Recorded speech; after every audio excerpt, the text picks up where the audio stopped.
They said I'd never hold the keys, so they made me carry boxes instead. My name is Nora Kincaid, and I grew up in the aisles of Kincaid Timber and Supply.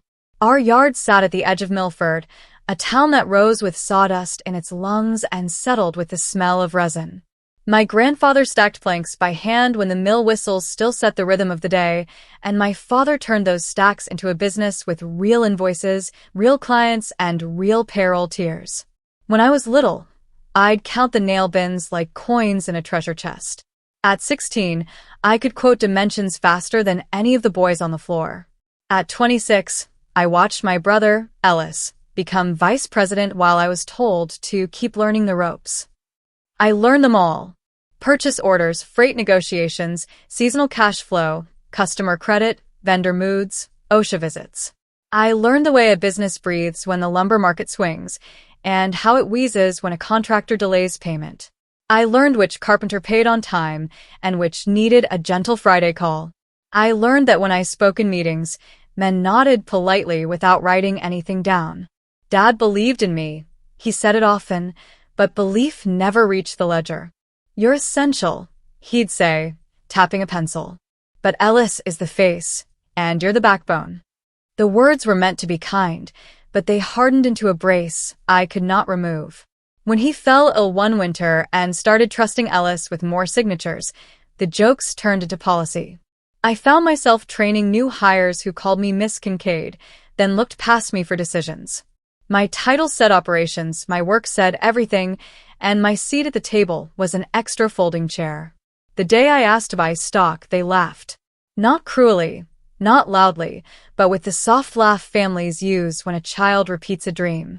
We were at the office kitchen, coffee sour from a hot plate, snow bits melting off boots onto the mat. Ellie, my mother, had brought muffins. Ellis leaned on the counter with 2 knuckles because he thought it made him look thoughtful. Nora, he said, this place passes to me. Then my son. It's Kincaid and Sons, after all. And daughters? I asked. Dad's eyes flickered. The name is history. There are other ways to take care of you. I nodded, then stalked the front display with contractor pencils. I put the yellow ones in a clean diagonal, straight as rules I had followed for years. Outside, the January wind lifted the flags on the forklift and slapped them down like a warning. I took the trash to the dumpster and stood for a long time among broken pallets, listening to the lot hum with the same old rhythms. I pressed my hands to the cold steel and knew that my usefulness had become a reason to keep me in place. The humiliation found me later when a vendor provided a credit line to Ellis after ignoring my email. He celebrated at O'Malley's, hugging men who had never reconciled a ledger. I went home early, quietly, and stood in the small kitchen of my rented apartment, staring at the crooked cabinet door. A screwdriver lay on the counter. I could fix the door, but I could not fix the feeling that I had been boxed in, wrapped with family tape, and shelved. I slept lightly that night, and at dawn I stopped for coffee in a paper cup. The sky was bruised with February clouds. I watched the steam rise, thin and certain. Inside that thin certainty, something shifted. It wasn't rage. It was a ledger line clicking into place, a silent correction no one else could see. I drove to the yard early, keys warm in my palm, and felt the first spark, small as a match, inside my chest. I did not announce anything. Quiet has a way of holding power when everyone expects noise. I kept the schedule, arranged shifts, and walked the aisles with a clipboard while I rewrote a life behind my eyes. I watched how the trucks rolled in, counted how many pallets fit without wasting deck space, noticed which suppliers arrived late, and how their invoices swelled with surcharges. Every observation became a bead on a string I was winding, steady and patient. Milford was close enough to the next town to feel small when gossip ran. My mother hosted Sunday dinners where opinions were served with gravy. Ellis brought his son, in an embroidered cap. Between green beans and roast chicken, he would say things like, "You're good at the details, sis. You catch what I miss." Dad smiled across the table, tired from treatments and kinder than he knew. The room felt full of the right words, but none of them had the weight of ownership. After dishes, I would stand at the sink, hands in warm water, and listened to the men discuss expansion in the living room. At work, my decisions required signatures. Ellis toggled those signatures like a porch light. "We're being careful," he'd say. "You get it." He hired a cousin to manage sales. The cousin called me kiddo and asked me to put together his numbers. Clients who had built decks with me for years were now routed through him. I smiled and printed reports. I stapled carefully. Each staple was an agreement I no longer made. One afternoon, Grandpa's old friend Frank came by for nails and stayed for a chat. He had built half the porches on Maple Street and knew our family before Ellis could write. He tipped his cap, blue eyes sharp, and asked me how I was. I said I was proud of our winter margins. He didn't nod. He studied my face as if it were a miscut piece of molding. "You ever think about owning your own wood?" he said softly. "Not just carrying it." "I don't have the name for it," I said. "Names are paint," he replied. "Under it, it's just wood." That night, I looked up holding companies. I learned how they shielded assets, how names could fold into each other until they looked like plain cloth. I read about asset-backed loans, inventory valuations, and the way a clean, quiet LLC can buy a building while the town thinks it is a dental practice. I made a budget, thin as a blade, and a plan thicker and softer than any I had ever made for our reorder cycles. On weekends, I drove to auctions. I walked through a failing yard 3 towns over and realized we had been paying a premium for a supplier who had let their yard rot. I took notes, kept my coat zipped high, and left with a list of salvageable relationships. I began to see our family business from the outside, as if I pressed my face to the store window at night. The lights were off, but the outline of everything was clear. When Dad's health dipped, Ellis moved him to a smaller office and hung his own framed degrees on the wall. "We're modernizing," Ellis said, sweeping his hand like a realtor. Dad looked at me with cloudy gratitude, as if I were a nurse. "You'll always have a place here," he said, and the sentence landed like a lid. I drove home the long way, past the river where the mill water still ran slow. I parked under a poplar and closed my eyes. The disappointment had weight, but beneath it I felt steel. I made a quiet vow, tightening it around my heart like a belt. I would not ask again. I would not protest. I would build what I needed to stand in the doorway they refused to open. And when I finally stepped through, I would do it in silence, letting the hinges speak for me. The proof, when it came, fit in a single manila envelope. I had opened a modest business account months earlier under the name Starling Ledger LLC, a clean shape that looked like nothing. I kept it at a bank in the next county, where the lobby smelled like citrus and the tellers did not ask about family. I had offered collateral the way winter offers a sheet of ice, flat and unassuming. I sold the battered car I loved, freed my savings from a timid mutual fund, and leaned on a small, unexpected ally. Her name was Saya Delaney, a lawyer who had once been my neighbor in a creaking apartment by the tracks. She watered my dying ficus when I forgot. We shared coffee on a stoop when the radiators clanged. She left for law school with a single suitcase and came back with a quieter laugh. When I called, she listened to the shape of my plan without interrupting. "You want to buy a business," she said, without them knowing. "I want to buy a future," I replied, without asking permission. She met me at a diner that still made pie in wide tins. Saya wore a gray sweater, and that lawyer's calm that feels like a blanket. She pointed out the edges of the deal that could cut me, then showed me how to blunt them. "You need the real numbers," she said. "Not the ones your brother presents, the ones the bank can't argue with." So I began to assemble them. I gathered public records, vendor filings, freight invoices, warehouse insurance. I collected pricing sheets from contractors who chose us for honesty over cost. I learned that our lumber shed was underinsured by 30%. I learned that Ellis had signed a lease for a shiny forklift we did not need because the cousin liked the brand. I learned where the yard had fat and where it had bone. Saya drew up a quiet letter of intent, a document that reads like a whisper. She introduced me to a credit union manager named Mateo, who reserved his smiles for good spreadsheets. He looked at my projections, grunted once, and said, "If you can secure a right of first refusal from the owner, and if the appraiser does not faint, we can talk." I left with a checklist that made my heart pound. Then the envelope arrived. It came from our bank, addressed to Ellis but routed through accounts payable because I still handled the mail. Inside was a notice of covenant breach on our primary line of credit. The shiny forklift lease had nudged our ratios wrong. The bank was not panicking, but it was watching. The letter was precise, signed by a vice president I had met once in a room with cold water in glass bottles. I held the letter in the quiet of the back office, the humming soda machine a thin chorus against the truth. It was not catastrophe. It was leverage. A door that had been locked now had a small crack from swelling wood.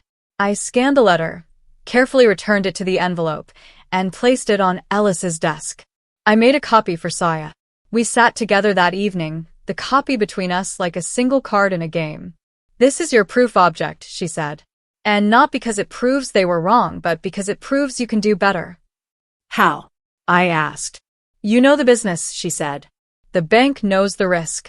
Show them a plan that removes the weak beams. Prepare an offer. Not a threat, an offer." That night, I ran the numbers until the numbers ran me.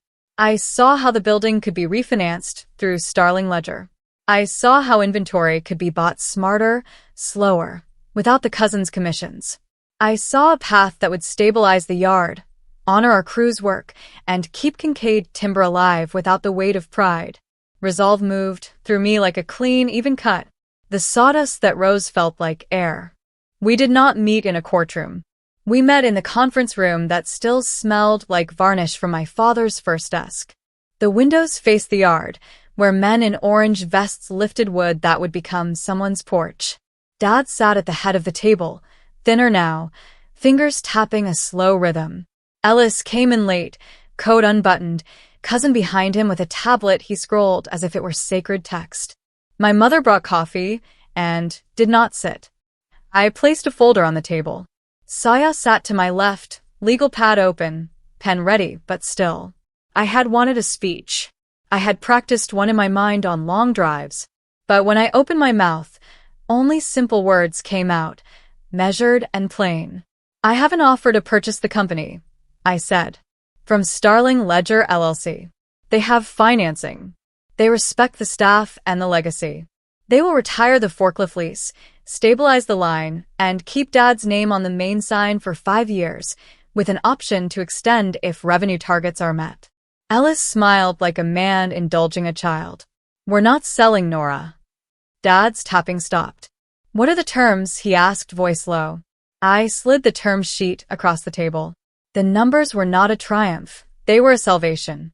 They gave the bank a reason to breathe, the crew a payroll with fewer cliff edges, and my father a graceful exit from a worry he had tried to hide. Saya also slid the bank's covenant letter, and then a letter from Mateo at the credit union, indicating a willingness to refinance under new management with existing collateral. Ellis's smile thinned. He reached for the covenant letter, skimming lines that grew teeth as he read. "We're fine," he said. "This is normal." "It is a warning," Saya replied, voice even. "The bank wants assurance the ratios will be met. Your lease made the ratio expensive to maintain. The offer addresses that." My mother folded her hands, fingers white. "But Starling," she said, almost to herself. "Who are they?" "They are me," I said. "I am Starling." Silence filled the wood grain. The cousin put down his tablet. Dad exhaled a breath that sounded like decades. Ellis's chair scraped back. "This is a stunt," he said. "You can't do this behind our backs." "I asked for a seat," I said. "You offered me a stool." "I asked for stock." "You offered me muffins." "I asked for the door." "You offered me a window." "So I built a key." I did not raise my voice. I let the numbers speak, the letters speak, the plans speak. Saya pointed softly to the repayment schedule, the vendor concessions I had negotiated, the staff retention clause that protected our crew. Dad picked up the term sheet with hands that did not shake. "What happens if we refuse?" he asked. "The bank will demand a corrective plan," Saya answered. "You could provide one. Or you could accept an offer that corrects itself." Ellis looked at me as if I had stolen a childhood prize. "You're betraying the family." "No," I said. I'm saving it. We went quiet. Outside the window, a forklift backed up and beeped, steady as a metronome. Dad set the papers down and turned his wedding ring with his thumb. He looked at me as if he finally saw the map I had been drawing in the air for years. I built this to last, he said. I forgot it needed a steward, not a son. He turned to Ellis. Sign, he said softly. Ellis stared, mouth set hard. Then he stood and left the room. The cousin followed, forgotten tablet under his arm. My mother poured fresh coffee with a small, relieved tremble. Saya handed Dad a pen. He signed his name with care, then passed the pen to me. I signed for Starling Ledger, and the room was suddenly still, as if a storm door had closed. The hinges had spoken. Justice did not shout. It settled, quiet as dust after a clean cut. The morning light in the yard looks different when you own it. It arrives like an honest friend, straight and without flourish, warming steel and faces with the same humble grace. On my first day as owner, I walked the perimeter before anyone else arrived, boots soles dark with dew, breath visible in the chill. Birds nested in the gutter above the west shed, a detail I wrote down to fix. I ran my hand along a stack of cedar, feeling the faint tack of natural oils, and thought about my grandfather counting boards with his bare hands. We changed very little in big ways and everything in small ways. The cousin left quietly for a job that matched his tablet. I moved our accounts to the credit union that had listened, and we refinanced the building on terms that let us breathe. We renegotiated with vendors who respected accountability and let go of one who did not. I scheduled safety training with coffee and time built in for questions. The crew noticed the difference first in their pay stubs, then in the way they were asked for ideas. Dad came by on Mondays, sat in his old office, and told stories about lumber yards that no longer existed. He never apologized for the years I spent on the stool, and I did not ask him to. Instead, I watched him smile as he saw a schedule on the wall that was clean and a floor that met the boots of men who had worked for us through 3 owners. My mother brought peach cobbler and arranged new plants in the front. She said the fern looked like hope. I kept it watered. Ellis did not come around for a while. When he finally did, he stood by the door with a stiff jaw and eyes that refused to choose a place to land. I invited him into the office, offered coffee I had learned to brew stronger, and slid across a 1-page summary that read like a weather report after a storm. Sales steady, ratios corrected, lease retired, margins narrow but honest. He looked at the numbers, then at the yard, then at me. You bought it under a different name, he said, voice softer than I expected. I bought it to keep it alive, I said, and to stand where I was told I could not. He nodded once, a nod of a man who had hit a wall and was learning to walk around it. I was wrong, he said. The words were not loud. They were enough. I hired a high school kid who reminded me of the girl who once counted nail bins like coins. Her name was Tessa, and she shadowed me through vendor calls and invoice reconciliations. I showed her how to read the wind of a market report, how to respect a ledger's dignity, and how to sweep a floor with the same care you sign a check. When she asked what it felt like to own the place, I did not say power or vindication.